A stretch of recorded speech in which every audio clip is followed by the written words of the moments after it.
Assalamualaikum warahmatullahi wabarakatuh. Perkenalkan, nama saya Alvin Ariska Amalia. Di sini saya sebagai moderator untuk acara Inspirasi dalam Rumpi. Nah, pastinya kalian udah nggak asing lagi kan dengar kata rumpi, ngegibah, atau ngomongin seseorang atau ngomongin apapun itulah intinya. Nah, tapi perlu kalian garis bawahi di sini itu kita ngerumpi dalam hal kebaikan. Maksudnya banyak hal-hal positif yang bisa kalian ambil setelah melihat tontonan ini. Oke. Jadi di sini saya mengundang dua tamu yang sangat fenomenal di Cina. Dan duanya adalah seorang mahasiswa kedokteran di Cina, juga aktif di organisasi dan juga memiliki banyak segudang prestasi. Mereka adalah Kak Laila dan Kak Kamal. Bisa lambaikan kamera semuanya, hai. Nah, oke. Di siang kali ini kita akan berbincang-bincang sedikit nih mengenai tips dan triknya juga untuk bisa memanage waktu, untuk bisa menjadi mahasiswa yang bisa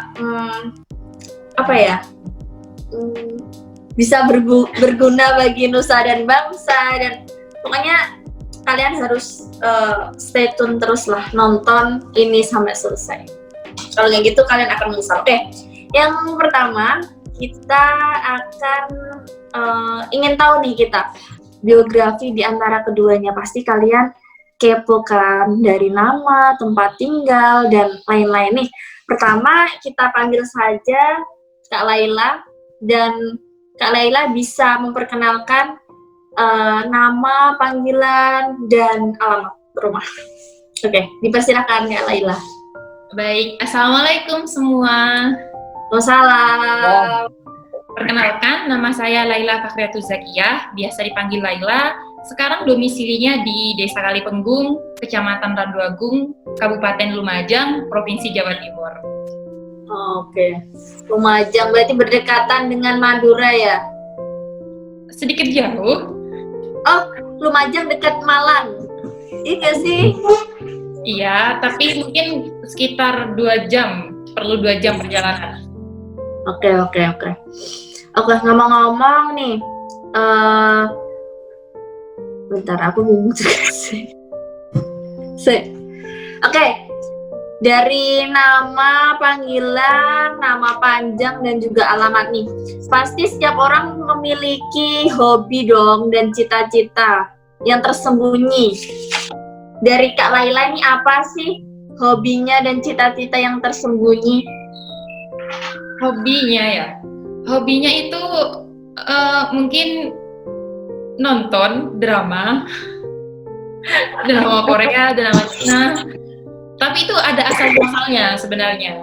Kenapa saya suka nonton drama Korea dan juga drama Cina? Yang pertama, saya suka nonton drama Cina itu sebenarnya sejak menjadi mahasiswa aktif di Tiongkok ya, karena ingin mempelajari bahasa Cina dalam, jadi konversinya seperti apa. Itu kenapa suka drama Cina. Lalu yang kedua tentang drama Korea. Saya biasanya nonton drama Korea itu yang berbau medis atau berbau kedokteran, sehingga saya bisa belajar dari sana, contohnya mendiagnosa pasien atau melihat tata laksana yang dilakukan oleh perawat maupun dokter. Meskipun tidak semua adegan itu basically benar secara medis, tapi kita bisa menambah pengetahuan juga dari sana. Lalu cita-citanya yang pasti ingin menjadi orang yang berguna dan juga bermanfaat bagi masyarakat, apapun itu profesinya. Oke, dan kita lanjut ke Kak Kamal. Bisa diutarakan biografi, nama panjang, panggilan, dan juga alamat tentunya. Oke, terima kasih. Assalamualaikum teman-teman semua, selamat siang. Terima kasih juga buat moderator yang udah memberikan waktunya. Mohon izin perkenalkan diri, saya Muhammad Kamaluddin Ihsan, biasa Waktu kecil dipanggil Iksan, udah tua dipanggil Kamal. Mungkin suatu saat nanti ada yang manggil apa? Udin. Udin ya? Ada yang manggil kakak, mungkin ada yang manggil ayah. Amin ya. Nah, kemudian bicara tentang alamat saya di kalau nama jalannya jalan bukan jalan cinta ya. Nama jalannya Jalan Padat Karya, Desa Semayap, Kecamatan Pulau Laut Utara, Kabupaten Kota Baru, Kalimantan Selatan.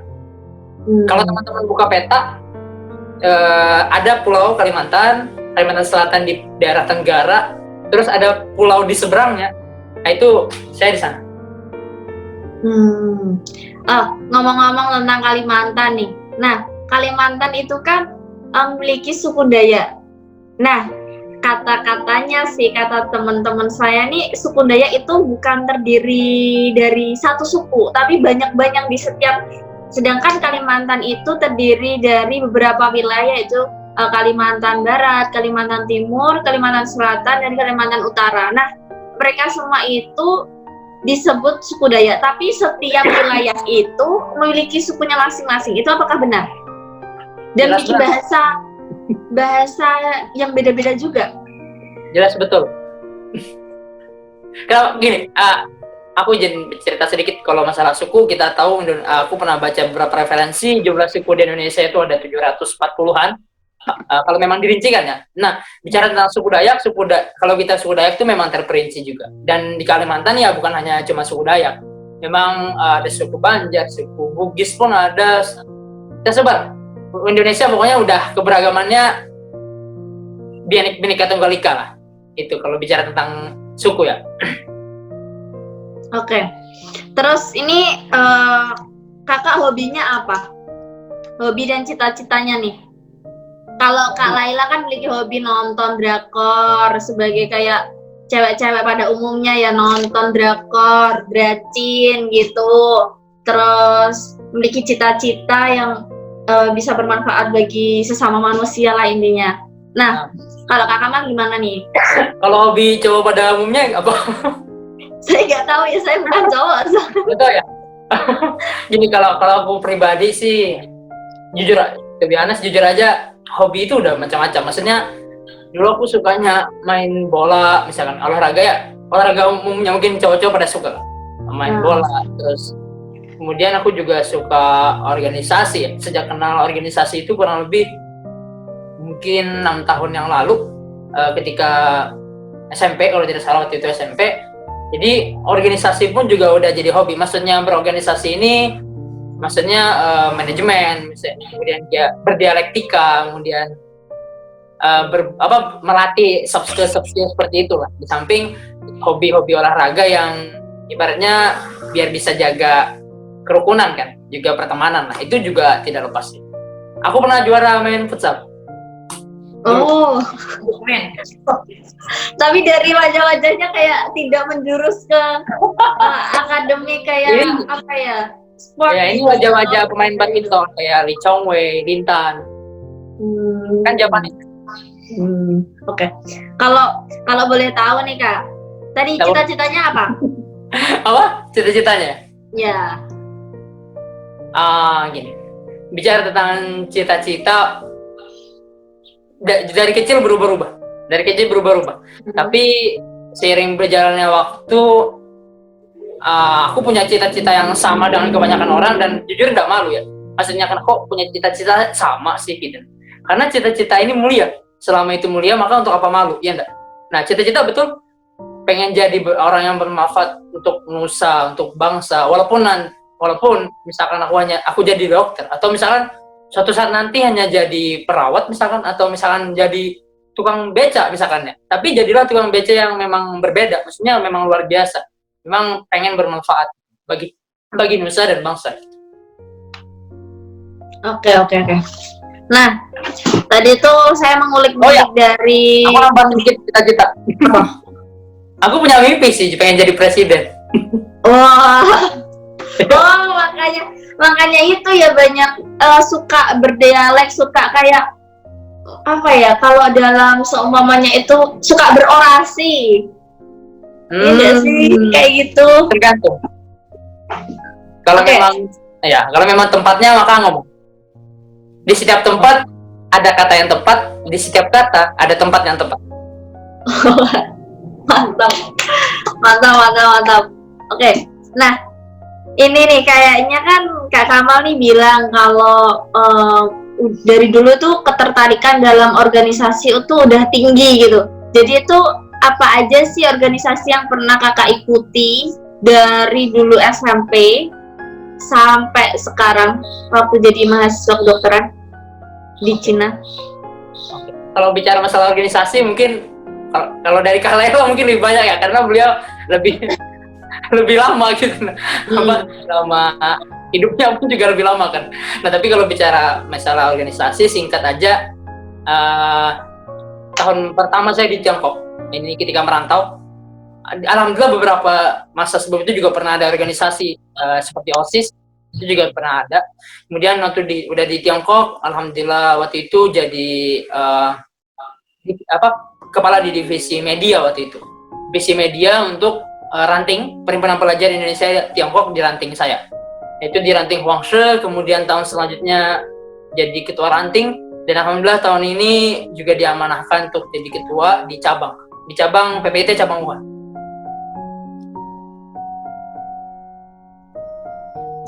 Berarti banyak banget ya pengalamannya dari dulu sampai sekarang itu. Kalau ngomong-ngomong, kalau boleh tahu Kak Laila yang sudah beranjak semakin dewasa, sudah gini. Oke, bentar.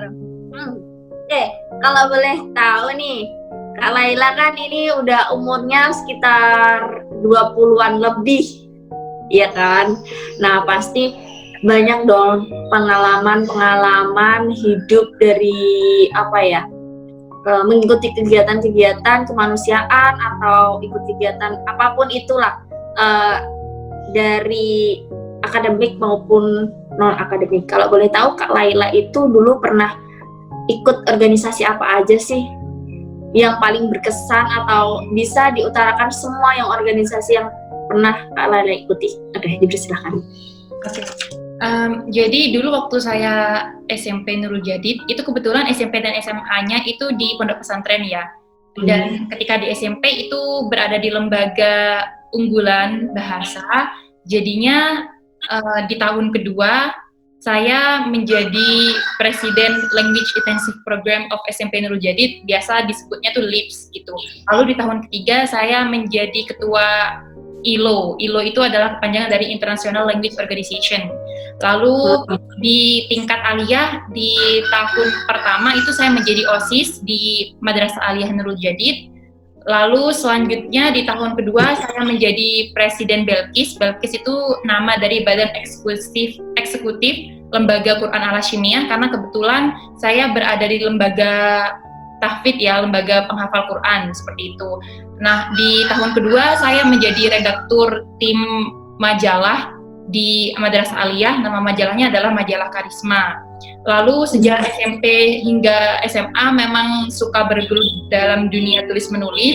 Jadi sudah beberapa kali itu tulisannya dipublis di majalah-majalah SMP dan juga SMA. Selanjutnya ketika saya kuliah, saya di tahun kedua itu menjadi anggota dari divisi kesenian di PPIT Ranting Huangshe. Lalu selanjutnya saya menjadi anggota media di PPIT cabang Wuhan, dan sekarang saya diamanahi untuk menjadi wakil sekretaris di bidang kajian strategis PPI Tiongkok Pusat, dan saya juga menjadi sekretaris jenderal Perluni atau biasa kita panggil dengan Perhimpunan Kedokteran Luar Negeri Indonesia Tiongkok. Oh, bentar, berarti Kak Laila juga alumni pondok ya? Benar. Oh, aku lupa cerita sedikit, backgroundku emang juga dari pondok. SMP SMA aku di Pondok Darul Hijrah di Kalimantan Selatan. Itu sih. Mungkin Saya juga dari pondok. oh sama ya? SMA. Asik nih diskusinya nih. Oke, berarti dari dulu itu emang udah terlatih untuk menyibukkan diri ya. Jadi kayak nggak kaget gitu Kak Laila. Maksudnya mengikuti banyak organisasi, dan Kak Kamal juga ya dari dulu itu ikut organisasi. Jadi udah nggak kaget gitu. dengan cara memanajemen waktunya gitu antara sekolah dan juga organisasi. Oke. Nih kakak nih kan, Kak Laila dan Kak Kamal ini adalah seorang mahasiswa kedokteran nih di luar negeri. Nah, susahnya belajar di luar negeri itu gimana sih jadi mahasiswa kedokteran khususnya menurut Kak Laila dan Kak Kamal? Untuk Kak Kamal dipersilakan, gimana nih? Oke. Jim jawab berbicara tentang kesusahan ketika kita menjadi mahasiswa kedokteran atau juga dalam masa belajar di luar negeri ya, terkhusus. Jelas pasti ada, itu pertama. Nah, kemudian berbicara tentang perkuliahan di luar negeri, maka suatu saat kita mungkin akan kembali, dan harusnya seperti itu untuk menerapkan amanah lah, kita kan sebagai duta bangsa. Nah, kemudian ketika kita belajar di luar negeri, kita punya tanggung jawab pastinya yang ada di pundak. Kemudian suatu saat nanti kita juga tahu waktu balik kita punya penyetaraan terlebih dahulu di daerah sendiri. Kemudian di Indonesianya pun juga ada. Itu hal yang harus disadari oleh saya pribadi sadari, dan teman-teman mungkin sadari juga, bahwasanya hal seperti itu susah dan mungkin maksudnya itu perlu perjuangan dan perlu persiapan. Memang betul-betul disiapkan sejak awal sehingga nanti suatu saat ketika memang semua itu diperlukan kita udah standby. Nah, kemudian berbicara tentang perkuliahan di luar negeri, jelas sistemnya berbeda dengan di tanah air, yang mungkin di tanah air pakainya SKS, kemudian di luar negeri pakai sistem kredit yang berbeda. Kemudian misalkan di Indonesia bisa absensinya bagaimana, misalkan kalau di Tiongkok misalkan atau di luar negeri lainnya, setahu saya mereka punya klasifikasi khusus untuk bagaimana metode pembelajarannya, bagaimana absensinya, dan bagaimana pengaturan waktu untuk masa kuliah. Nah, terkhusus di Tiongkok sendiri untuk kedokteran itu 6 tahun, maka perjuangan akan panjang. Proses penyetaraan itu mungkin perlu waktu, jadi tidak mudah. Nah, ini kalau dengar-dengar nih, katanya tuh proses penyetaraan itu 2 tahun ya Kak, kalau buat kedokteran. Oke, kalau bicara tentang penyetaraan, itu mungkin agak panjang. Dan kalau masalah informasi, mungkin dari Kak Laila nanti bisa juga mewakili dari Perluni ya, kira-kira bagaimana klasifikasi penyetaraan dan program adaptasi ke pendidikan dokter. Kalau setahu aku memang kurang lebih 2 tahun, 3 tahun, karena kita tergantung dari universitas yang akan jadi tempat kita untuk adaptasi pendidikan dokter tadi.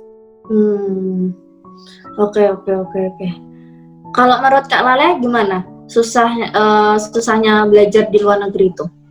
Oke. Apakah sama yang disampaikan dengan Kak Kamal atau memiliki opini lain? Silahkan. Jadi susahnya itu saya bagi menjadi 3 hal ya. Yang pertama itu tentang bahasa, lalu yang kedua itu tentang kurikulum kedokterannya, lalu yang ketiga yakni tentang proses adaptasi nanti jika ingin menjadi seorang dokter di Indonesia. Jadi kita pergi ke poin pertama dulu yakni bahasa, di mana kita di Tiongkok belajar kedokterannya dengan menggunakan bahasa pengantar, bahasa Mandarin dan juga bahasa Inggris gitu. Jadi kita memiliki tantangan di situ ya. Kita harus bisa menguasai kosakata medis dalam bahasa Inggris dan juga bahasa Mandarin yang itu tidak mudah gitu. Belajar kedokteran menggunakan bahasa Indonesia saja yang itu adalah bahasa ibu kita itu sulit, dan banyak kosakata yang langka atau kosakata yang tidak familiar bagi kita. Apalagi kita belajarnya di sini 2 bahasa yang bukan bahasa ibu kita, yakni bahasa Inggris dan bahasa Mandarin. Pasti kita harus menguasai banyak vocabularies dan juga kemampuan bahasa kita juga harus diasah. Itu menjadi tantangan tersendiri. Lalu yang kedua itu tentang kurikulum ya. Jadi di Tiongkok itu kurikulumnya pakai kurikulum MBBS gitu atau kedokteran internasional. Sedangkan di Indonesia itu menggunakan kurikulum blok di mana spesifikasinya itu lebih mengarah kepada penyakit-penyakit tropis. Sehingga itu yang membuat kita harus belajar lebih jika kita ingin nanti menjadi seorang dokter yang berprofesi di Indonesia. Karena uji kompetensi standar dokter umum di Indonesia itu beda dengan apa yang kita pelajari sekarang di Tiongkok, seperti itu. Biasanya di Tiongkok itu lebih ditekankan belajarnya kepada penyakit-penyakit yang alkoholik atau diabetes atau hypertension. Kalau di Indonesia itu lebih kepada demam berdarah, chikungunya, atau penyakit malaria. Oke. Iya. Jadi jika berarti beberapa penyakit juga tidak di apa ya? Jadi beberapa penyakit itu tidak dijelaskan ya di sana, seperti kayak di sini ada penyakit malaria. Nah, karena Indonesia dan Cina memiliki iklim yang beda, itu kan jadi kayak apa ya? Hewan atau serangga yang hidup di sana juga berbeda-beda ya. Jadi kalau waktu penyetaraan juga ada beberapa penyakit yang harus dipelajari lagi di Indonesia karena kita hidup di Indonesia dan akan kembali lagi untuk Indonesia. Oke. Yang ketiga ini adaptasi. Untuk klarifikasi dulu ya, jadi bukan tidak dipelajari, tetapi bukan difokuskan. Kita di Tiongkok sama-sama belajar tentang penyakit-penyakit infeksi, karena bagaimanapun di kurikulum di Tiongkok kita juga ada mata kuliah infectious disease gitu, tetapi tidak spesifik seperti di Indonesia, karena juga di Indonesia lapangannya mendukung untuk mempelajari itu, karena pasien-pasiennya juga banyak yang terserang penyakit di bagian seperti itu gitu. Jadi bukan tidak mempelajari tetapi kurang ditekankan. Lalu yang selanjutnya yakni tentang program penyetaraan ya. Memang teman-teman yang kuliah kedokteran di Tiongkok itu tujuannya beda-beda. Ada yang ingin menjadi dokter di Indonesia, ada yang ingin menjadi dokter di Cina, atau ada yang ingin menjadi dokter di negara lain seperti di London atau di Amerika gitu. Itu terserah dari tujuannya masing-masing. Tetapi bagi mahasiswa Indonesia, mahasiswa kedokteran khususnya ya, mahasiswa kedokteran Indonesia yang kuliah di Tiongkok yang ingin nanti kembali ke Indonesia untuk menjadi seorang dokter, itu harus melalui program adaptasi, di mana program adaptasi itu kurang lebih ditempuh selama 3 tahun. Jadi dari 6 tahun kita belajar kedokteran di Tiongkok, kita harus menempuh lagi waktu lebih 3 tahun dibandingkan anak-anak atau mahasiswa kedokteran di Indonesia itu sendiri, untuk mencapai tujuan yang sama, yakni menjadi dokter umum. Oh, tapi Kak, kalau di Indonesia itu biasanya mereka kan 3,5 tahun itu udah dapat gelar dokter muda. Nah kemudian kalau tidak salah mereka punya koas, mereka punya internship. Pokoknya kalau di total ya kurang lebih juga 8 tahunan sih. Aku kurang tahu pastinya, mungkin Kak Lela tahu atau kayak gimana. Oke, jadi saya jelaskan ini ya. Iya, dilanjut. Oke. Gimana Kak? Kalau di Indonesia itu pada umumnya dalam waktu 3, ini normalnya ya, normalnya 3,5 tahun sampai 4 tahun itu mahasiswa kedokteran dapat mendapatkan gelar sarjana kedokteran. Lalu setelah itu ketika mereka masuk ke dalam ranah koas atau koasisten di rumah sakit, mereka disebut dengan dokter muda, dan jika melalui lewat dari proses itu, lalu mereka mengikuti ujian yang namanya UKM PPD. Nah, ketika mereka bisa lulus itu, baru mereka mendapatkan gelar dokternya, tetapi belum bisa mendapatkan H atau STR untuk menjadi atau membuka klinik sendiri atau membuka praktek sendiri, seperti itu. Nah, yang saya teliti, perbedaannya itu ada di program masa adaptasi kita gitu, karena ketika kita di Tiongkok, kita di tahun terakhir ada koas, tetapi ketika kita ingin balik ke Indonesia, kita harus mengulangi koas itu lagi di Indonesia, yang mana ada 3 tahun waktu ekstra dibandingkan teman-teman mahasiswa kedokteran yang memang kuliah di Indonesia. Aku izin nambahkan dikit ya. Nah, tentang yang tadi nyamuk, terkhusus malaria ya. Aku sampai sekarang belum pernah digigit nyamuk di Tiongkok. Ada yang pernah? Belum. Enggak, pernah, tapi itu kayak enggak kerasa sih. Soalnya menurut saya tuh di Cina itu jarang banget ada namanya semut, terus lalat, terus nyamuk. Mungkin juga karena iklimnya juga dingin gitu. Iya, betul. Tapi kalau musim panas itu mulai keluar lah serangga-serangga itu, kayak laba-laba itu mulai keluar. Kemudian aku izin nambahin dikit, kita juga sering lihat ya, kita nggak tahu kalau di di sanitasi atau selokan di Tiongkok itu kayak ada fogging gitu, tapi aku pribadi juga nggak tahu ya itu fogging apa. Kemudian tadi nambah sedikit tentang bahasa, betul kata Lela, itu sulit, tidak mudah. Tapi jujur aja itu teman-teman pasti bisa kok. Karena itu tadi ketika kamu belajar bahasa asing, kita belajar bahasa asing itu kita nggak bakalan mudah untuk dibodohi orang gitu. Jadi nggak bakal sembarangan diakal-akalin lah. Itu pasti ada nilai plusnya gitu. Jadi nggak usah terlalu mikir gitu. Nikmatin aja. Dan bahasa kan juga perlu dilakukan terus-menerus. Percuma gitu dipelajari, tapi kalau nggak dilakukan, kayak nggak digunakan gitu sehari-hari kan sama aja jadi lupa gitu. Oke. Mengulik-ngulik tentang susahnya belajar di luar negeri. Nah, sekarang kita ganti topik. Kalau senangnya pasti ada susah dan senang, sedih, ada bahagia, ada tersenyum, ada berduka. Nah, kalau senangnya belajar di luar negeri itu apa poin plusnya itu buat kalian berdua? Untuk Kak Laila, dipersilakan. Oke, saya mulai dari atmosfer kelas dulu ya. Karena di kelas itu bukan hanya ada mahasiswa Indonesianya, tetapi ada berbagai mahasiswa internasional dari berbagai penjuru dunia lainnya. Sehingga itu mendukung adanya atmosfer kelas yang cukup sportif dan juga kompetitif. Kita juga bisa saling belajar satu sama lain tentang kurikulum kedokteran di negara-negara mereka. Itu yang pertama. Lalu yang kedua ialah serunya karena kita diajar oleh guru internasional juga. Jadi bukan guru Cina aja yang ngajar kita, sehingga kita memiliki gambaran yang beragam tentang cara mengajar yang baik gitu. Karena satu guru dengan guru yang lainnya itu memiliki metode yang berbeda-berbeda. Dan juga biasanya dari satu negara ke negara yang lain, mereka punya ciri khas tersendiri. Seperti itu. Jadi kita bisa belajar ambil ciri khas dari masing-masing guru tersebut, yang mana yang baik itu kita bisa pelajari dan kita implementasikan nantinya. Lalu yang ketiga, yakni belajar kedokteran di Tiongkok itu seru ya, karena di tahun pertama saja kita sudah belajar langsung dengan kadaver. Itu beberapa saya tanya ke teman-teman kedokteran di Indonesia itu mereka tidak memiliki opportunity yang sama di tahun pertama seperti kita gitu. Jadi cukup menantang dan lebih terprediksi, lebih langsung, turun lapangan langsung. Ya benar. Udah meskipun di tahun pertama tetapi sudah bisa sedemikian rupa pembelajarannya. Begitu. Lalu selanjutnya itu di bagian lab-nya ya. Jadi lab di Tiongkok itu saya rasa cukup beragam ya.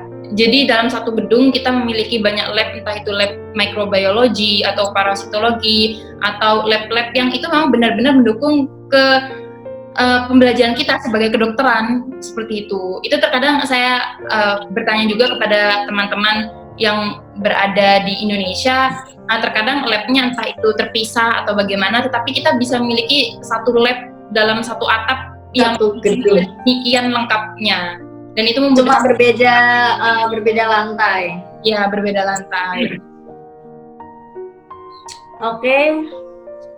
Kalau menurut Kak Kamal, jadi variatif banget ya. Kayak lebih ada kayak tantangan nih, lebih ada tantangan temannya dari berbagai negara, kayak ada tantangan untuk lebih saling berlomba untuk belajar lebih keras lagi gitu. Kalau menurut Kak Kamal, senangnya belajar di luar negeri itu gimana, Kak? Oke, senangnya belajar di luar negeri. Berarti aku lebih general ya. Karena kalau bicara masalah kedokteran, yang aku pandang mungkin kurang lebih sama yang Kak Laila lihat. Karena seringkali kan berada pada satu lab yang sama, namun mungkin dari materi yang berbeda. Nah, kita karena jujur aja, aku kurang tahu komparasinya bagaimana, tapi kayak di Tiongkok, terkhusus di labnya itu aku sering berapa kali ngelihat kayak bayi yang umurnya masih berapa bulan, ada yang pokoknya kelahiran prematur, dan itu di dalam tabung cairan yang ada di lab-lab laboratorium seperti itu. Nah, aku kurang tahu kalau di Indonesia apakah juga dipampangkan dengan jelas seperti itu atau tidak, karena ya masing-masing negara masalah privasi seperti itu mungkin berbeda. Nah, itu bagi aku jadi nilai lebih, dan aku bisa menyaksikan seperti itu juga. Kayak kadaver memang di tahun pertama itu ada. Nah, kemudian menjadi nilai terlebih juga dan senang juga ketika kita bisa mengenal bahasa medikal atau bahasa Inggris, sesuatu yang related to our subject, yang berhubungan dengan materi pendidikan kita, disiplin pendidikan kita, dengan bahasa Inggris gitu. Maksudnya dengan bahasa yang internasional. Jadi memang dari kita pun mempersiapkan diri suatu saat untuk menghadapi polemik atau problematika yang nanti ketika kita balik Indonesia misalkan ini sifatnya internasional, maka kita ready gitu, menghadapi segala prospek kemungkinan yang terjadi seperti itu. Itu jadi nilai lebih lah, dan kita syukuri selaku duta bangsa gitu. Nah, kemudian berbicara tentang senangnya, jelas sih kalau dari aku pribadi, ya, aku suka traveling. Dari aku pribadi, aku suka traveling dengan biaya murah. Suka traveling dengan biaya murah. Aku pernah kayak naik kereta 24 jam terus duduk di lantai. Aku enggak masalah itunya, tapi senangnya, maksudnya bisa jalan-jalan kok dengan murah. Capek itu kan cuma saat itu. Semuanya akan terganti ketika kita udah nyampe kan ke tujuan. Enggak masalah lah kalau cuma capeknya. Jadi senang itu kita yang mendefinisikan, bukan orang. Nah, jadi itu salah satunya sih. Dan bicara tentang keberagaman, kita tahu background kita pondok misalkan ya, dan itu kita mungkin pernah belajar bahasa Arab, itu agak sulit menerapkannya di Tiongkok, tapi luar biasa. Ada beberapa teman yang asalnya itu aku pernah ketemu teman dari Saudi Arabia, aku pernah ketemu teman di Afrika yang second language-nya itu Arabic, kayak Republic of Comoros kalau tidak salah, Islamic Republic of Comoros, dan alhamdulillah lewat kesempatan itu kita tetap bisa dengan keberagaman itu kita tetap bisa mengamalkan. Ya, betul. Mengimprove bahasa. Jadi sebenarnya kebahagiaan itu tuh bukan diciptakan dari orang lain, melainkan diciptakan dari diri kita sendiri ya. Setuju. Oke nih. Kan bisa saya tadi itu dikit. Apa Kak? Saya tambahkan tentang belajar ya. Jadi belajar itu kan bukan hanya spesifik dalam ruang tertentu, dalam durasi waktu tertentu, tapi semua tempat adalah sekolah, semua orang adalah guru. Bagi saya juga ketika kita tinggal di Tiongkok, kita bisa belajar Indonesia itu lebih gitu. Kita ketika SD diajarkan oleh guru-guru kita bahwa Indonesia itu beragam, tetapi kita tidak bisa melihat dengan mata kita sendiri bahwa Indonesia beragam seperti itu. Nah, ketika kita di Tiongkok, kita bertemu dengan teman-teman kita dari berbagai pulau, dari berbagai suku, dengan berbagai bahasa juga. Di situ kita akhirnya sadar Indonesia itu memang benar-benar beragam, dan keberagaman itu bukan sesuatu yang harus diperdebatkan, tetapi adalah sesuatu yang harus dipersatukan. Sisi untuk mempersatukan kita semua. Saya belajar banyak dari teman-teman yang itu dari luar Pulau Jawa ya, tentang kebersamaan, tentang kekeluargaan, tentang sosialisasi satu sama lain. Jadi menurut saya ketika kita di luar negeri, kita bukan hanya belajar tentang kedokteran atau kita belajar tentang kultur dari Cina sendiri, tetapi kita bisa menjadi seseorang warga Indonesia yang belajar lebih tentang Indonesia itu sendiri. Gitu. Setuju. Karena di sana kita juga dipertemukan dengan beberapa orang yang dari berbagai daerah di Indonesia, dan juga kita juga lebih bisa bertoleransi kepada teman-teman kita yang berbeda negara juga ya. Kita jadi tahu kayak kulturnya gimana, kayak kebiasaan orang sana, kayak gitulah pokoknya. Saya jujur saya sendiri waktu sampai di Cina itu juga kayak shock gitu melihat kebiasaan orang sana dan kebiasaan orang Indonesia tuh sangat berbeda gitu. Apalagi waktu saya keluar gitu ke supermarket, karena saya di Indonesia sering pakai sandal jepit. Waktu di bis itu dilihatin banget gitu sama orang Cina, kayak kamu nggak ngerasa kedinginan, kayak bener-bener lihat gak enak banget gitu. Soalnya memang kebiasaan orang sana maupun dari balita sampai nenek-nenek pun sampai lanjut usia itu kemana-mana pun itu pakai sepatu gitu. Oke? Betul. Poin ke berapa? Ketiga. Masih banyak coy. Setengah lah. Oke. Nih pertanyaan, kok pertanyaan ya? Ya nggak apa. Pertanyaan berikutnya nih, gini.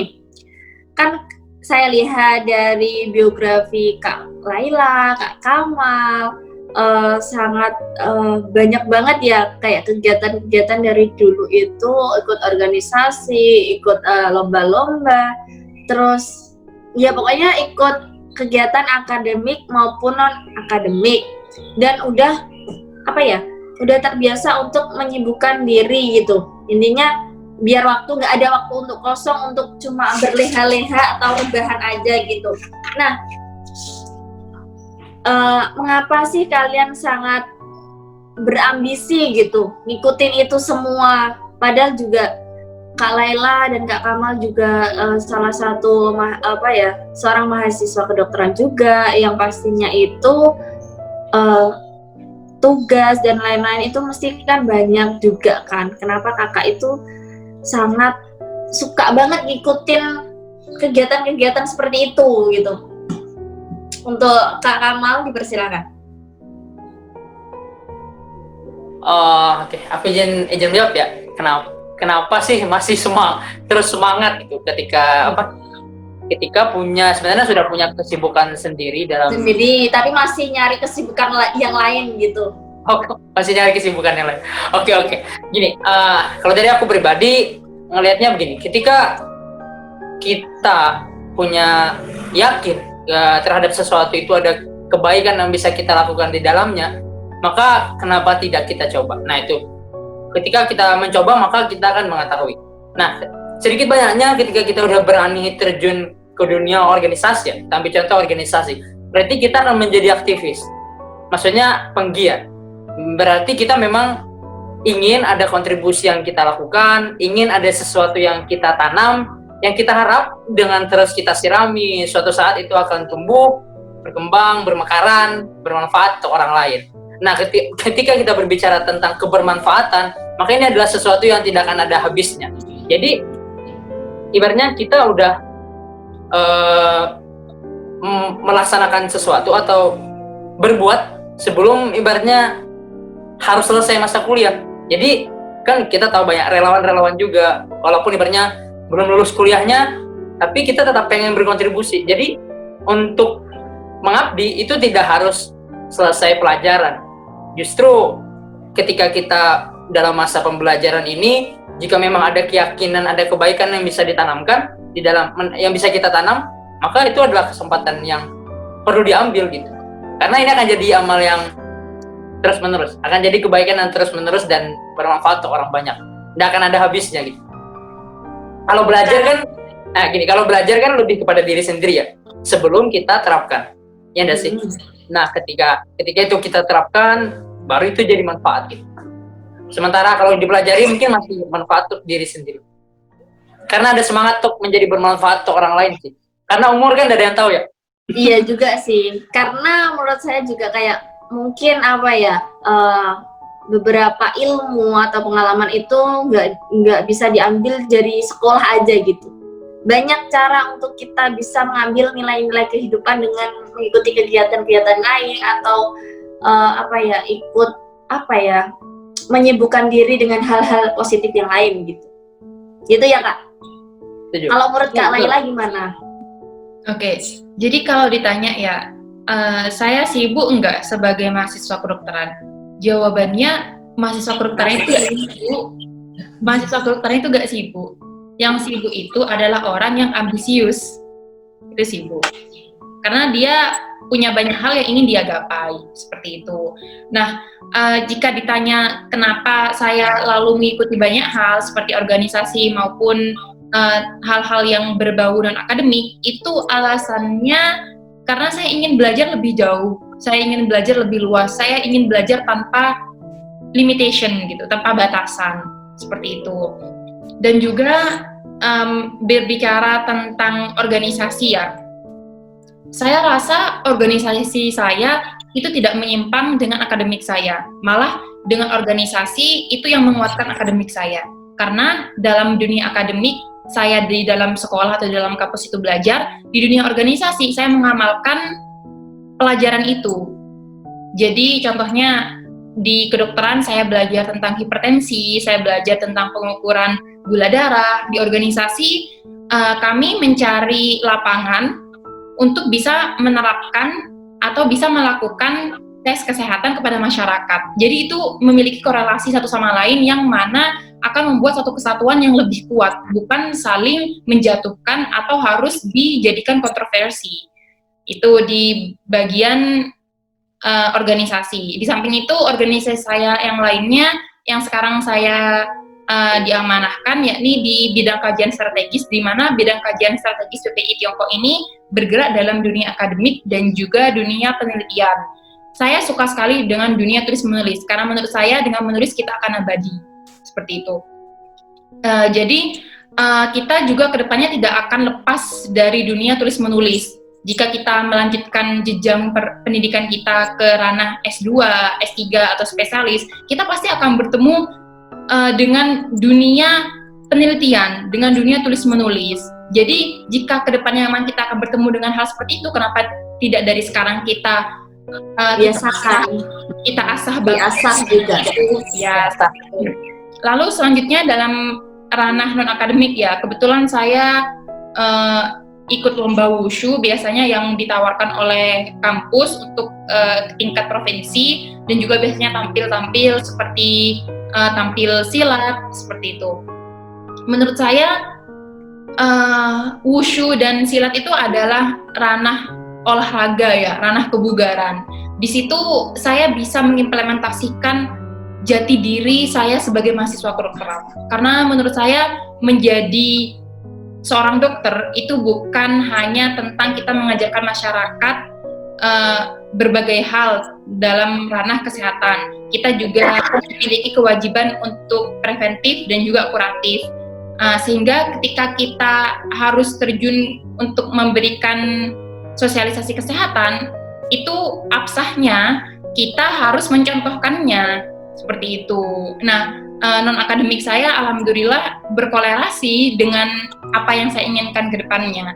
Jadi kesibukan saya itu saya nilai bukan kesibukan, tetapi hal yang produktif. Oleh karena itu motonya adalah don't be busy but be produktif, dan semakin sibuk semakin produktif. Aku izin nambahin. Oke. Nah, aku ngutip dari kata kalian tadi, dengan menulis maka akan abadi. Betul. Untuk mengenal dunia maka membacalah. Tapi untuk dikenal dunia maka menulislah. Nah, itu dua hal paling penting. Untuk mengenal dunia maka membacalah, untuk dikenal dunia maka menulislah. Maka dengan itu kamu aku juga punya kata-kata penting buat Kak Laila. Karena sebuah karya itu akan terlihat berharga saat pencipta telah tiada. Ya kan? Karena apa ya? Kalau kita udah nggak ada ya yang bisa dilihat oleh orang lain itu karya kita gitu. Karya, amal, aku mengetahui. Nah, kemudian betul kata kalian tadi, preventif before curative, sebelum kuratif. Iya, mencegah itu lebih baik daripada mengobati. Caring before curing. Ya, peduli sebelum harus menangani. Itu sih. Jadi kayak kita kan juga tahu kan mahasiswa kedokteran. Nah pasti kita juga harus bisa menjaga pola hidup sehat juga kan buat diri kita gimana gitu. Oke. Selanjutnya masih 3 pertanyaan lagi. Oke. Selanjutnya nih, gimana sih Kak? Gini, bentar. Berarti yang bisa saya kutip dari Kak Laila tadi itu Kak Laila mengikuti organisasi sesuai dengan bakat dan minat Kak Laila agar bisa nyambung gitu, ada relationnya dengan apa yang Kak Laila sekarang sekarang kan Kak Laila jadi mahasiswa kedokteran, jadi ikut organisasi ini jadi nyambung gitu, jadi tidak ada beban gitu, ya kan Kak? Memilihnya bukan yang nyambung ya, maksudnya yang saya ingin tekankan adalah antara organisasi, akademik dan non-akademik itu bukanlah sesuatu yang harus kita perdebatkan atau kita harus hantam bakukan seperti itu. Mereka semua saling menguatkan satu sama lain sehingga menjadi kesatuan yang utuh yang lebih sempurna daripada hanya dijalankan dalam satu sisi saja. Betul. Oke. Jangan ditabrak-tabrakin. Betul Kak. Pendidikan mendukung organisasi itu mendukung pendidikan. Bukan pendidikan menghalangi organisasi ataupun organisasi menghalangi pendidikan. Memang dua-duanya saling mendukung, tergantung persepsi ya. Nah, kalau kita mempersepsikan sesuatu itu negatif, ya negatif. Tapi kalau bawaannya positif, insya Allah positif. Hasilnya pun positif. Oke. Gini, terus apa ya? Jadi kan apa ya? Kita tidak bisa menyalahkan di antara salah satu antara apa ya, organisasi atau kegiatan tadi kan, di antara keduanya. Jadi mereka tuh saling apa ya, mengisi satu sama lain lah intinya. Nah, gimana sih Kak tips-tipsnya nih cara memanage waktu untuk Kak Laila sama Kak Kamal agar antara kedokteran dan organisasi atau ikut lomba-lomba itu bisa berjalan dengan baik dan memiliki hasil akhir yang baik juga gitu. Kan bisa jadi ini mungkin bisa jadi untuk tips-tips yang lagi lihat ini nih, lagi berkecimpung di apa ya, di organisasi yang mungkin padat dan merayap, tapi juga di sisi lain dia juga sebagai mahasiswa juga gitu. Nah, gimana sih Kak cara memanage waktu biar produktif dan juga tidak terbebani oleh diri kita sendiri gitu? Untuk Kak Kamal dipersilakan. Aku dulu ya. Tadi mantap, tidak padat juga, walaupun padat dan merayap ya, gitu kan? Iya Kak. Oke, merayap itu aku mikirnya merayap itu digerogoti rayap. Oke, izin menjawab tentang bagaimana cara manajemen waktu. Kalau aku sih, kalau dari aku pribadi mungkin sederhana sebenarnya, yaitu lebih pada mendisiplinkan diri sendiri. Bukan keras kepada diri ya, tapi tegas kepada diri. Yang mana gini, maksudnya Mal, misalnya ini buat aku pribadi ya, Mal, kamu tahu tanggung jawabmu itu ada di pendidikan. Kamu tahu di rumah mungkin kamu punya adik, kamu perlu ngajar. Kemudian kamu punya orang tua, perlu dibantu. Nah, itu memang kamu punya misalkan piramida prioritas. Piramida prioritas. Jadi misalkan kamu ketika sesuatu itu bertabrakan, nah yang mana memang kamu prioritaskan. Bukan untuk menjatuhkan ya, tapi kita tunda sementara karena memang ada yang lebih penting. Nah, maksud aku tegas kepada diri sendiri, itu memang kita punya manajemen waktu. Boleh kepada, ada yang ini masing-masing orang mungkin berbeda. Ada yang mengakalinya dengan pakai alarm, ada yang mengakalinya dengan pakai diketik, terus ditulis, terus ditempel, jam segini begini, jam segini begini. Itu bukan hal yang harus dibikin, aku malu nih kayak gini, udah dewasa kok gini. Bukan, itu fitrah bagi seorang manusia yang suka kesibukan. Nah, lama-kelamaan apa yang sudah kita susun itu akan terbiasa. Jadi, oh ini jam segini aku ini ya, oh ini saat gini aku gini ya. Nggak perlu lagi nanti fokus ke situ. Suatu saat nanti hal itu memang akan menjadi bagian dari diri kita sendiri, dan hal yang awalnya kita pikir akan memalukan, justru itu sesuatu yang membanggakan. Karena kita udah terbiasa, kita bisa karena kita terbiasa tadi. Nah, mungkin begitu ringkasnya. Berarti itu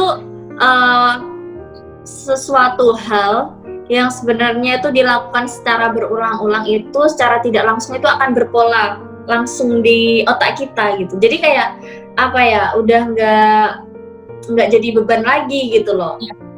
Udah kayak enteng aja, ringan aja ngikutin semuanya gitu. Ya kan? Kalau menurut Kak Laila gimana nih Kak? Menurut pandangan Kak Laila? Ini tentang manajemen waktu kan ya?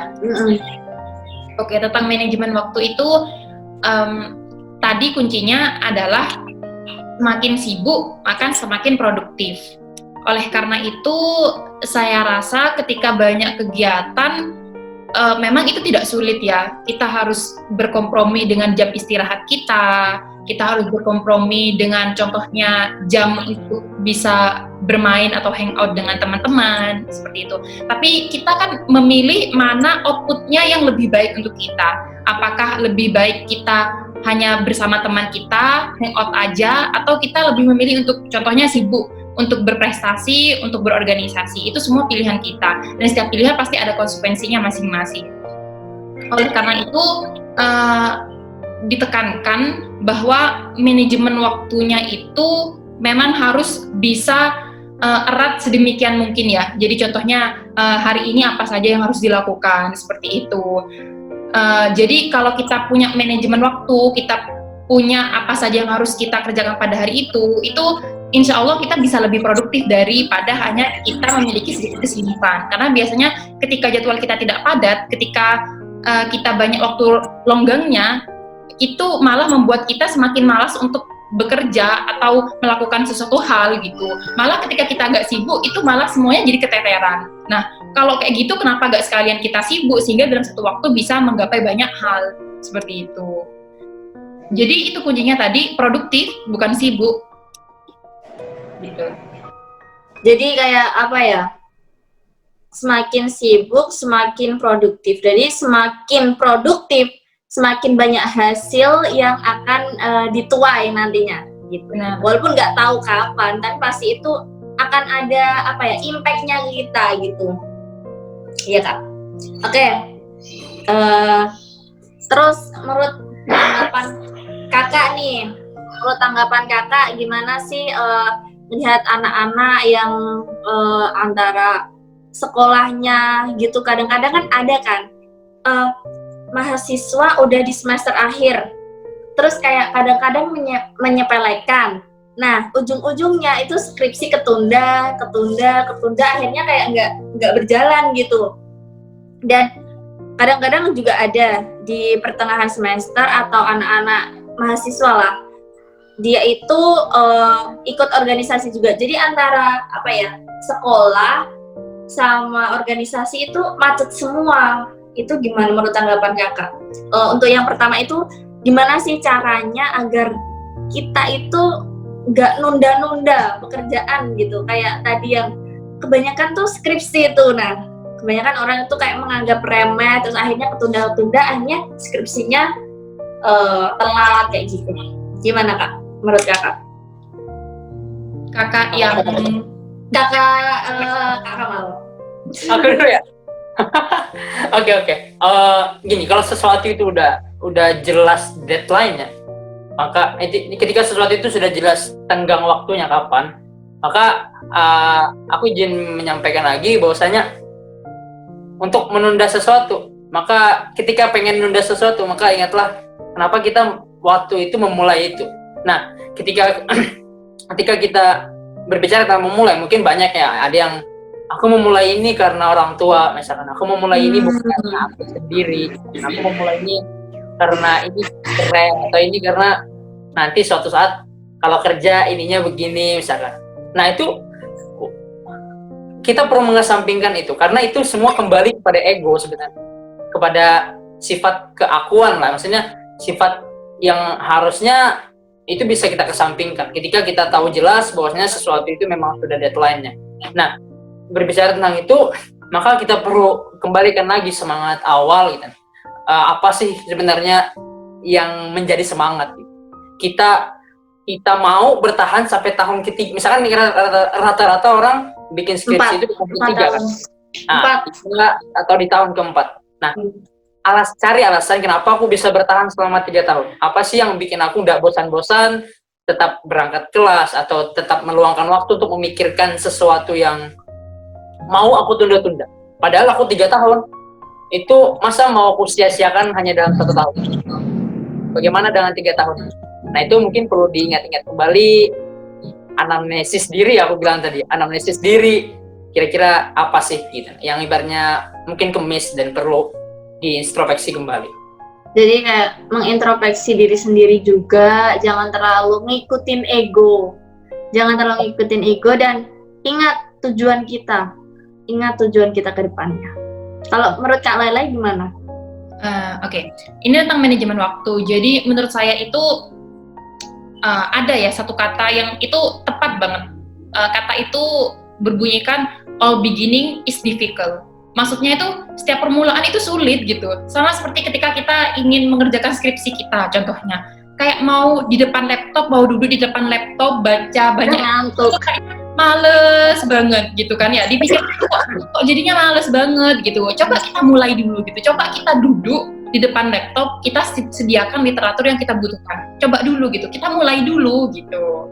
Nah, ketika dimulai pasti nanti ada kemauan untuk buat apa kalau hanya untuk duduk gitu. Pasti nanti akan mencoba untuk lebih ke dalam lagi gitu. Jadi yang pertama mulai dulu, meskipun memulai itu meskipun sulit gitu.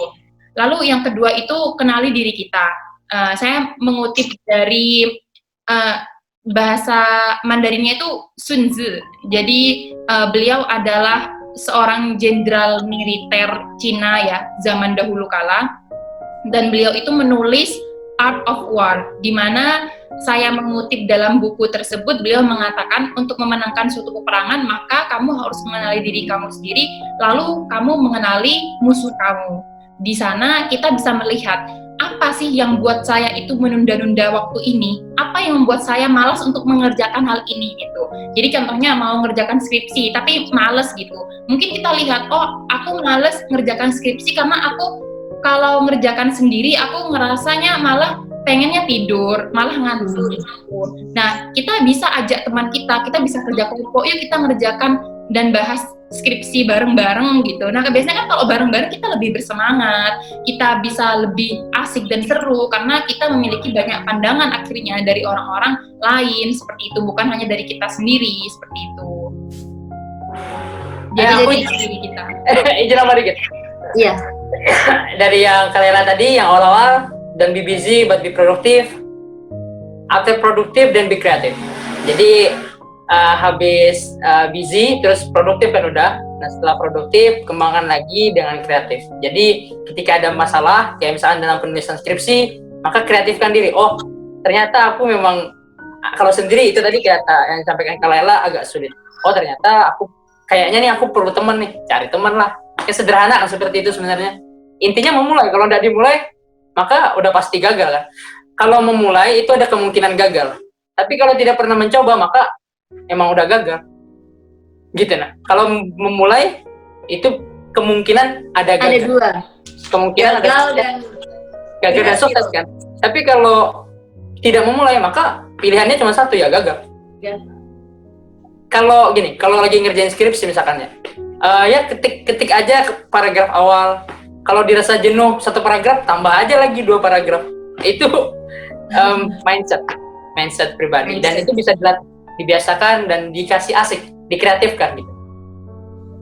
Oke. Pertama berarti kita harus memulai dulu. Memulai apapun itu diniatin dulu lah. Diniatin dulu benar-benar. Habis itu kita harus tahu diri kita sendiri. Kenali diri kita sendiri. Kadang-kadang kan ada yang bisa kadang-kadang nggak mood ngerjain skripsi. Oh apa yang bisa bikin moodku naik? Oh sambil makan coklat, sambil makan es krim, mungkin bisa jadi seperti itu. Ada juga sebagian orang itu yang kalau dia belajar sambil makan itu tambah nggak bisa. Jadi harus kita tahu cara sendiri untuk kita buat kita buat mood naik dan intinya mengontrol diri kita sendiri. Mengontrol diri lah. Oke. Yang kedua nih, bagi sebagian mahasiswa yang tadi itu sekolahnya macet dan organisasinya juga macet. Apakah sama tanggapannya seperti yang tadi atau mau ditambah-tambah lagi? Enggak. Untuk Kak Laila dipersilakan.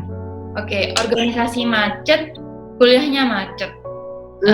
Jadi gini, saya tidak mengharuskan setiap mahasiswa untuk menjadi aktivis ya. Ada mahasiswa yang bisa sambil menjadi aktivis, ada yang tidak bisa. Jadi kembali lagi pada prinsipnya kenali diri kita sendiri, seperti itu. Mungkin contohnya gini, ketika kita mengambil organisasi banyak, di mana di situ kita statusnya sebagai mahasiswa, malah hal itu membuat kita bukan produktif, jadinya malah membuat kita kok kok jadi pusing ya, mana dulu yang harus dikerjakan, akhirnya tidak ada yang Keteteran, sama sekali. keteteran sendiri.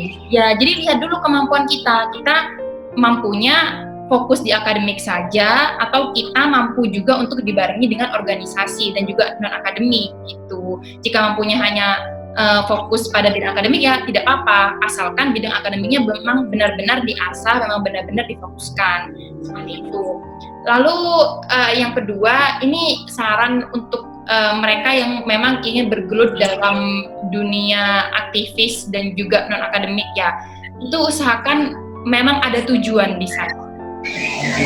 Contohnya saya suka physical exercise kan, saya suka silat, saya suka wushu, saya suka hal-hal yang berbau olahraga seperti itu, karena saya memiliki aim atau goal, yakni saya ingin tubuh yang sehat gitu.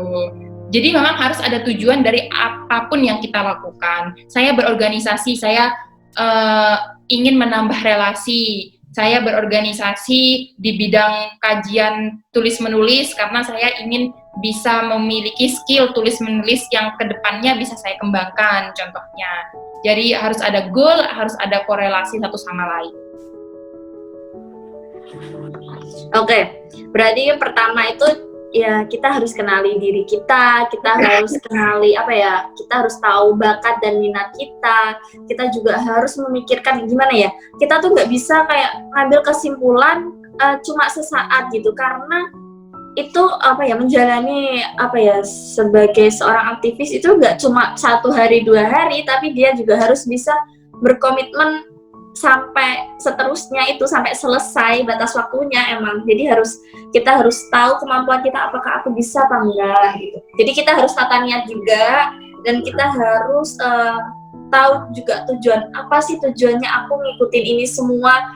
Apakah cuma ngikut teman gara-gara teman-temanku pada ikut di kegiatan itu deh, masa aku sendiri sih yang nggak ikut, jadi kayak nggak keren. Bukan buat keren-kerenan, tapi buat kita harus kalau menurut saya mau berkomitmen juga gitu loh, ada yang harus dipertanggungjawabkan gitu.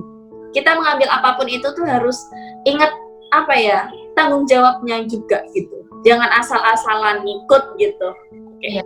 Lalu ini saya tambahin satu prinsip ya, yang saya kutip dari sebuah kitab. Di sana tertulis bahwa ketika kita tidak lebih baik daripada sebelumnya, maka kita merugi, ya kan? Jadi itu kita bisa jadikan pacuan lah, apakah kita lebih baik daripada sebelumnya gitu. Jadi untuk kita menjadi malas itu kita perlu mikir 2 kali akhirnya begitu. Dan yang penting juga cara mengukur diri bukan dengan mengukur diri kita dengan orang lain, tetapi mengukur kita dengan masa lalu kita. Apakah kita sudah lebih baik daripada sebelumnya atau tidak? Bukan ketika teman kita bisa aktif di banyak hal, kita ikut-ikutan sehingga kita tidak bisa menghandle diri kita sendiri. Setuju. Jadi nggak usah suka kayak kita ngelihat kita lebih baik itu bukan dari kita membanding-bandingkan teman kita kok udah kayak gini ya, kok teman aku udah lulus kumlot gini-gini ya, tapi kita harus lihat apakah aku lebih baik dari sebelum-sebelumnya gitu. Mantap sekali Kak Laila. Oke, kalau menurut Kak Kamal gimana nih pendapatnya? Aku belum ya. Nah, aku sebelum masuk ke pendapat aku pribadi, aku izin nambahkan juga pendapat aku untuk yang point of view dari Kak Laila tadi tentang sudah lebih baik atau tidak daripada sebelumnya. Betul, maksimal dalam bekerja atau belajar atau berorganisasi itu bukan tentang menjadi sempurna atau menjadi seperti orang lain, tapi tentang bagaimana kita menjadi lebih baik setiap kalinya. Nah, kita lakukan aja sama, mengusahakan dengan lebih baik lagi. Dan kemudian itu tadi berkaca kepada diri kita yang sebelumnya, udah lebih baik atau belum. Kalau belum berarti masih perlu ada yang diimprovisasi. Nah, kemudian dari sudut pandangku pribadi tentang organisasi macet, terus belajar macet ya. Nah, aku mungkin bikin ini sederhana dan sesuai dengan problematika kehidupan. Begini, kalau kita macet di jalan, kira-kira ngapain? Aku tanya sama moderator dulu ya. Kalau macet, nungguin. Gak bisa tuh kita nyeritain kan macet. Oke. Macet jamin kan. Kalau Ella mungkin ada pandangan. Oke, ini berarti situasinya dalam ini ya, dalam berkendara ya. Jadi Ya. karena saya tipikal orang yang tidak suka menunggu ya, saya biasanya kalau ada waktu lowong seperti itu, pasti saya gunakan untuk hal yang lain. Jadi biasanya di tas saya tuh ada aja sesuatu yang contohnya buku atau ada semacam hal yang bisa saya lakukan. Oke, saya mau lebih. Jadi mungkin untuk kan macet nih, sama di mobil atau apa ya, aku itu aja deh. Mungkin dengerin musik gitu, biar nggak boring gitu. Biar nggak bosan gitu. Oke, kemudian aku lanjutkan. Aku belajar dari jawaban teman-teman tadi dan betul memang itu salah satu opsi. Jadi ini tadi dari setelah busy, terus don't be busy, produktif, kemudian be kreatif. Kadang ketika kita produktif ada aja juga masih halangannya kan. Nah, kemudian maka dari itu kita perlu be kreatif, kita perlu menjadi kreatif mungkin. Dan ini perlu pertimbangan. Contoh, tadi kan dari Kak Lela, lebih baik cari kesibukan lain daripada macet di situ. Dan itu betul banget. Ada pepatah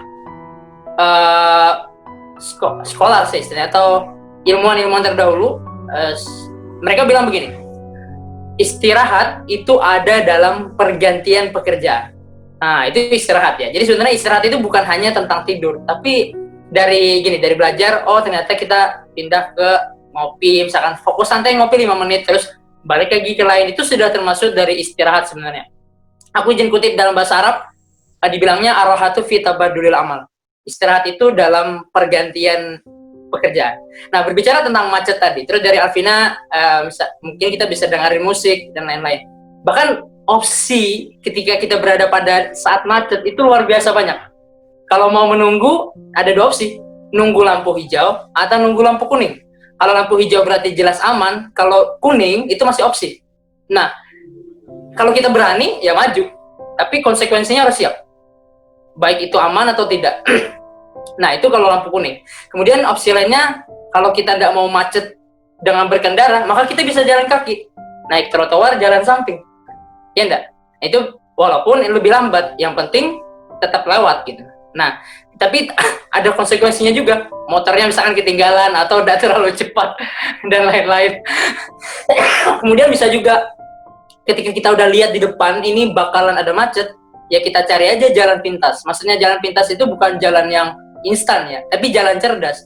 Maksudnya, oh aku udah bisa lewat sini, berarti aku perlu ngakalin lewat jalan lain. Tapi tujuannya tetap sama gitu. Dan itu biasanya perlu kita mengenal daerah itu, baru kita bisa tahu di mana jalan pintasnya. Maka dari itu kita memang perlu concern juga secara pribadi kepada apa yang kita jadikan semangat lah, jadikan disiplin ilmu gitu nah untuk kita ke depannya. Jadi memang perlu dikenali. Kalau kedokteran ini misalkan untuk laporan ternyata ada banyak nih. Sedangkan aku tugas bikin organisasi dan lain-lain itu juga banyak. Maka dari itu kita perlu bikin secara garis besar aja dulu untuk untuk ya membuat laporannya. Misalkan kita beli kertasnya duluan. Jadi tidak ada kemungkinan bakal habis atau kemungkinan kita cari-cari lagi atau minta-minta lagi. Itu semuanya udah siap. Nah, mungkin begitu ya. Aku ambil analogi sederhana. Thank you.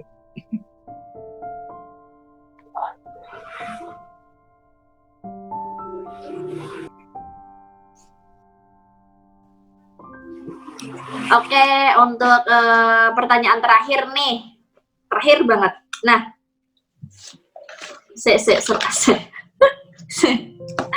ulang. Gak apa sih.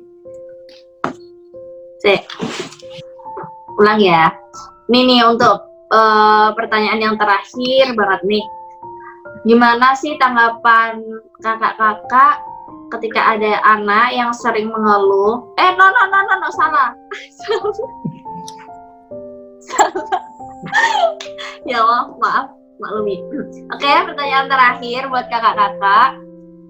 Apakah pesan untuk kita kaum muda yang sedang berpijak untuk menentukan kelayakan di masa depan yang akan datang? Dimulai dari Kak Laila. Dipersilakan. Berpijak ya? berpijak untuk masa depan. Ini seperti closing statement jadinya ya. Oke. Jadi gini, di dunia ini tidak semua berjalan sesuai dengan logika.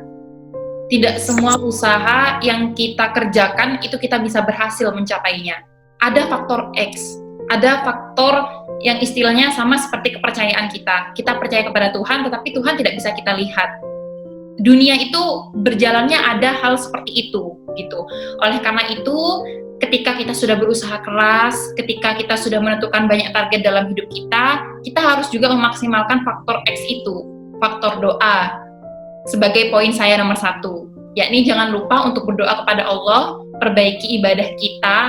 Ini untuk yang non-muslim juga tetap maksudnya mendekatkan diri kita kepada Tuhan. Harus kita meminta apapun itu kepada Tuhan, karena bagaimanapun semua pemilik dari alam dunia ini adalah Tuhan. Jadi kita harus minta dulu ke Tuhan, minta ke Allah gitu. Lalu yang kedua, jangan lupa untuk meminta doa restu dari orang tua, terutama kepada ibu. Karena kalau ibu sudah berdoa seperti itu, insya Allah itu cepat sekali diistijabah atau dikabulkan oleh Allah. Itu yang kedua. Lalu yang ketiga, untuk kita menjadi sukses, jangan hanya sukses sendiri, tapi ikut rangkul yang lain. Seperti itu. Itu saya pelajari hal ini ketika mencoba untuk mengulik apa perbedaan orang cerdas dan juga orang yang tidak cerdas. Biasanya orang yang tidak cerdas itu mereka mampu untuk merangkul samping-sampingnya seperti itu. Sedangkan orang cerdas biasanya karena dia kerjanya cepat, jadi dia kurang bisa untuk merangkul di sampingnya. Oleh karena itu, jadilah orang yang cerdas, tetapi orang yang mampu merangkul. Jadi kesuksesan kita bukan hanya sukses sendiri, tetapi sukses bersama-sama. Seperti itu. Lalu yang keempat, yakni jangan lupa untuk memberi. Jadi apapun yang kita tuai dalam setiap perjalanan kita, itu adalah hadiah atau berian dari Allah Subhanahu wa Ta'ala. Nah, ketika kita mendapatkan sesuatu, itu juga ada hak dari sesama kita, hak dari tetangga kita, hak dari orang-orang lain. Nah, di situ kita harus memberi lagi kepada orang-orang tersebut, baik dengan bentuk sedekah atau zakat dan lainnya. Yang selanjutnya nomor 5, yakni jangan lupa untuk pulang. Karena kebanyakan dari kita adalah mahasiswa Indonesia yang belajar di luar negeri ya, gitu. Jadi jangan lupa bahwa sepintar apapun kita belajar, sejauh apapun kita mencari pengalaman, tujuan terakhir kita yakni tetap Indonesia.